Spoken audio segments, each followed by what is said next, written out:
Usually, when we talk about a diagnosis, there is this expectation of precision. Right, like a doctor looking at an X-ray. Exactly. You break your arm, the x-ray shows that jagged white line, and the doctor just points and says, well, there it is. Yeah, it's definitive.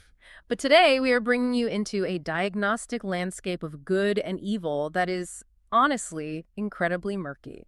Welcome to The Deep Dive. Thanks. I'm really looking forward to this one. Me too. So today, we're looking at a historical X-ray that claims to show, with just unflinching clarity, the exact dividing line between God and Satan. It is a massive, sweeping document. Yeah, we are unpacking a highly specific text. It's a speech delivered in February 1983 at the World Mission Center in New York City. Oh.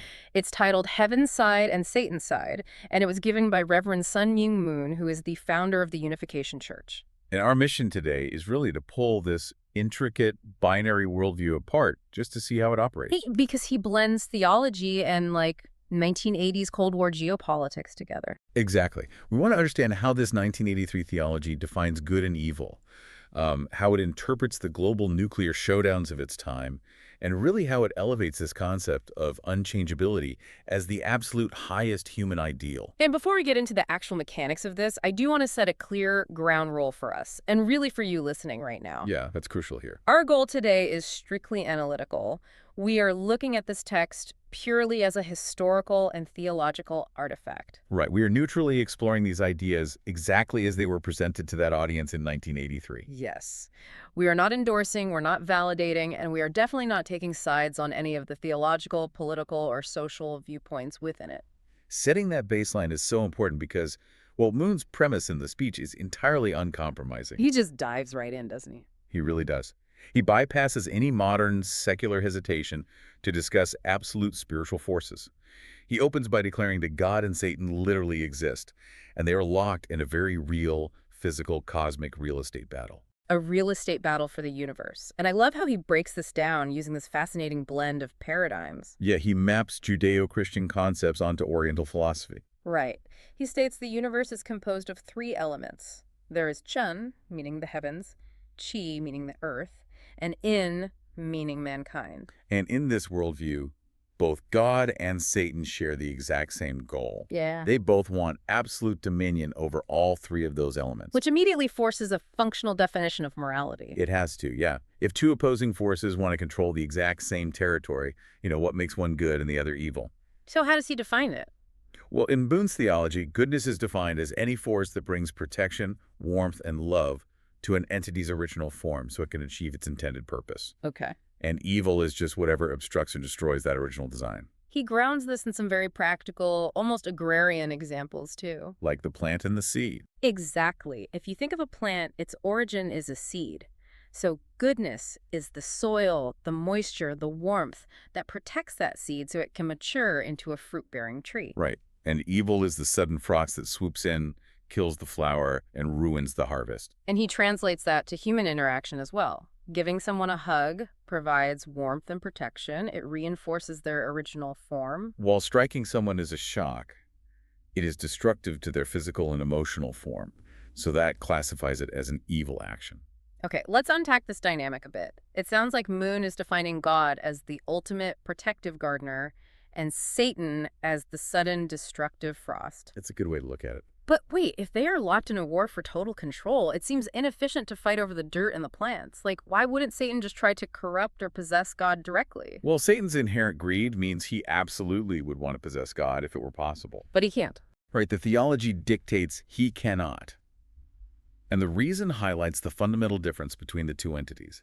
God, in this framework, is eternal, unique, and entirely uncorruptible. Unchangeable. Yes, God is completely unchangeable. Satan, on the other hand, is described as temporal and shifting. He's constantly altering his shape and tactics to suit his immediate desires. So Satan knows his shifting nature can never dent something perfectly solid. The X-ray of God is just too dense to penetrate. Exactly. God is entirely beyond Satan's realm of influence. And because of that impenetrable barrier, Both forces pivot their attention to the ultimate prize caught in the middle. Which is mankind. Mankind, yeah. And that puts a massive target on humanity's back. It really does. The obvious question then is, why are we so susceptible to being fought over in the first place? I mean, if God is the protective gardener, you'd think humanity would automatically align with that warmth. You'd think so. But according to this speech, human nature possesses a fatal vulnerability, and that is our capacity to fluctuate. We can change. Right. We possess the potential for unchangeability, mirroring God, but we also have a deep capacity for changeability, which mirrors Satan. And this concept of change is, it's really the absolute linchpin of the entire theology. It's everything.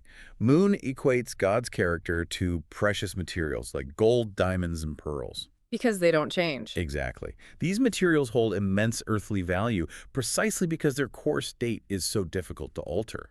You can freeze gold, you can melt it, but it remains gold. And a diamond withstands immense pressure without breaking. Right. But Satan's character is the inverse. It provides momentary, shifting pleasure that feels good in the short term, but it is fundamentally destructive because it lacks permanence. He paints this incredibly vivid, honestly tragicomic picture of what he calls the changeable man. Oh yeah, the bar example. Yeah. He asks his audience to imagine a father who is burdened with a wife, children, and daily responsibilities. And instead of honoring those unchanging duties, this man just abandons them for the night. He goes to a local bar, Gets wildly drunk, and ends up literally dancing on top of the tables. and in that specific moment, the man is experiencing joy. But Moon classifies it as a satanic joy. Right, because it lacks eternity. By the next morning, his money is squandered, his family trust is broken, and that temporary behavioral shift leads directly to long-term ruin. And that behavioral fluctuation is exactly how Satan operates his claim on humanity, right? Yes, Moon describes a sort of cosmic covenant operating in the background of human history. Between God and Satan. Yeah, Satan essentially concedes to God that any human who manifests absolute unchanging faith rightfully belongs to heaven. But there's a catch. A huge catch. Satan makes that concession smugly. He is confident that he usually maintains the upper hand because human beings are incredibly fickle. We break our promises. We abandon our core values when things get difficult. Let's look at how we normally use that word change, though. Usually we view change as a positive mechanism. Sure, like growth. Right, personal growth, adapting to new scientific information, changing our minds when presented with better facts. So, is this worldview arguing that any form of change or adaptation is inherently evil? What's fascinating here is the distinction Moon makes. It is crucial to understanding the theology. He is not critiquing intellectual adaptation or learning. Okay, so it's not about being stubborn about facts. No, not at all. He is targeting moral instability and the breaking of loyalties. It is all about a lack of fidelity to core spiritual principles when you're put under duress. That makes sense of the historical example he leans on. He holds up the crucifixion of Jesus Christ as the absolute diamond standard of unchangeable character. Yes, exactly. Because as a human, facing just unimaginable agony, Jesus naturally prays for another way out. The temptation to shift his path is massive. But ultimately, his resolve to execute what he perceives as God's will never wavers, even at the cost of his own life. He refuses to compromise his core mission. And by establishing that deeply personal baseline of moral unchangeability, Moon performs a remarkable structural pivot in the speech. This is where it gets really broad. He scales the whole concept up. He takes this intimate spiritual battle over personal fidelity, and he maps it directly onto the geopolitical realities of 1983. And the 1983 map is defined by peak Cold War anxiety. Oh, absolutely. Nuclear tensions are astronomically high. So Moon applies this lens of changeability to entire hemispheres. He paints a stark contrast between the West and the East. Right. The West is diagnosed as highly prone to change. He specifically calls out Western cultures for succumbing to immoral, shifting temptations like drug use, alcohol abuse, and the breakdown of monogamy. And the East, conversely, is characterized by deep historical endurance and tremendous patience. But he doesn't just leave it as a broad hemisphere comparison. He narrows his focus directly on to Korea. His homeland. Yeah, he positions Korea as the ultimate spiritual battleground for the globe. He notes that Korea has been invaded 910 times throughout its history. Which is just staggering. It is, and he isn't just delivering a tragic history lesson here. In this theology, suffering functions as a purifying crucible. Right. He argues that because Korea possesses the highest spiritual idealism, it naturally becomes the center of global controversy. The peninsula has been battered repeatedly, but never completely erased, so that forces it to build the unchanging spiritual muscle required to host this cosmic showdown. He claims Korea contains the absolute extremes of human nature. You have patriots who would endure any torture for their nation without wavering, living right alongside the most vicious traitors and betrayal. And that localized front line on the Korean peninsula expands outward into the defining global showdown of the era, which is the free world versus the communist world. Yes, and within Moon's framework, neither geopolitical bloc is perfect. But the free world gets a slight pass. The free world is deemed relatively closer to heaven's side, mostly because it still allows for religion and recognizes original principles of goodness. Communism, on the other hand, is diagnosed as entirely satanic. Right. It is described as a systemic manifestation of changeability, built fundamentally on lies and deception. Moon points to the 1953 Korean armistice to prove his point. Yeah, that's a key piece of his argument. He argues the communists only signed that peace treaty because they were on the brink of total destruction. They used the treaty not as a permanent commitment to peace, but as a deceptive, temporary pause, just to rebuild their forces before attacking again. It's the geopolitical equivalent of a shifting temporary tactic. And what is fascinating about his analysis is his conclusion. He states that neither the free world's democratic capitalism nor the communist world's Marxist system is the final answer to human suffering. Neither one. Right. The only ideology capable of permanently stabilizing the world is a third option, which is unificationism. Here's where it gets really interesting to me. He's taking deeply personal spiritual concepts, like whether to stay faithful to your family or get drunk at a bar, and mapping them directly onto international nuclear treaties. Yes. He evaluates a nation's foreign policy through the exact same lens he evaluates a husband's fidelity. Which is a highly strategic, rhetorical move. It is. If we connect this to the bigger picture, by scaling his theology up to the Cold War, Moon positions his movement not just as a fringe religious sect, but as a geopolitical necessity. He portrays his own unchanging standard as a gravitational center. Exactly. He argues that while global governments and societal norms fluctuate wildly, his standard remains static. And eventually that unyielding gravity will pull the societies of Korea, Japan, America, and the rest of the world into alignment. Ultimately defeating international communism simply by outlasting it. But if the goal is to wage a geopolitical war against a highly adaptable, changeable ideology like communism, you would expect a call for a physical army. Right, stockpile weapons, infiltrate governments. Yeah, but he pivots entirely to the domestic sphere. The actual battlefield, the place where this global war is won or lost, is the family unit. Because of how Moon diagnoses Satan's strategy, in this worldview, Satan doesn't need nuclear weapons. His ultimate secret weapon for conquering human society is illicit, changeable love. By promoting free sex, adultery, and shifting relationship loyalties. Right. He erodes the foundational building block of society.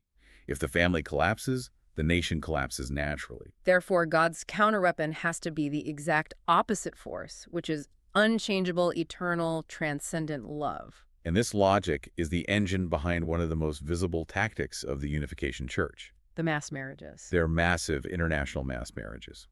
The speech specifically mentions the blessing of 2,075 couples at Madison Square Garden. And the mechanics of these marriages are vital to the strategy, right? Absolutely. By deliberately orchestrating cross-cultural and international marriages, Moon is mathematically attempting to break down national borders. Because if you intermarry thousands of people across enemy lines, you entangle the bloodlines of nations. You make it theoretically impossible for countries to go to war without bombing their own relatives. Wow. The explicit goal is to weave humanity together to create one family under God, a structural reality that Satan cannot duplicate. But in the process of outlining this marriage strategy, Moon directly addresses his own marriage. Yes, we need to talk about this. He states that at the time of his holy wedding, he was 40 years old, and his wife, who is referred to within the movement as Mother, was 17. Right. Now, a 40-year-old man marrying a 17-year-old girl is a massive age gap. That would raise immediate red flags for anyone today. Oh, absolutely. How does he justify this to his followers? He clearly feels the need to address it to the thousands of people sitting in that New York audience. He does. And he provides a justification rooted deeply in the core theological textbook of his movement, which is known as the divine principle. Okay, so it's doctrinal. Yes. Moon explains that he had access to plenty of women he could have married, women with advanced degrees, established professionals, women closer to his own age. However, according to the divine principle, the original fall of humanity, that spiritual corruption in the Garden of Eden, specifically occurred during the biblical Eve's teenage years. Oh, I see. So the internal logic of the theology dictates that because the original structural collapse happened during Eve's adolescence, the cosmic repair job, the restoration, must happen at that exact same developmental stage. That is the precise theological mechanism.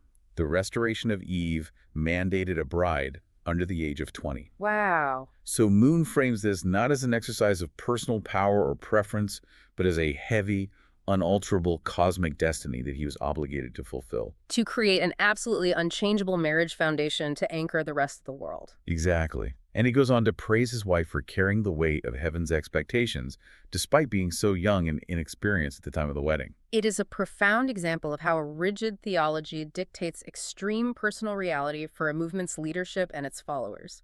Like everything, even a marriage certificate, is reverse engineered from this cosmic battle between the unchanging and the changing. Which brings us to how Moon diagnoses the specific era they were living through in 1983. He defines the 40-year window from 1945 to 1985 as the global wilderness period. Right, the era of maximum changeability. Yes.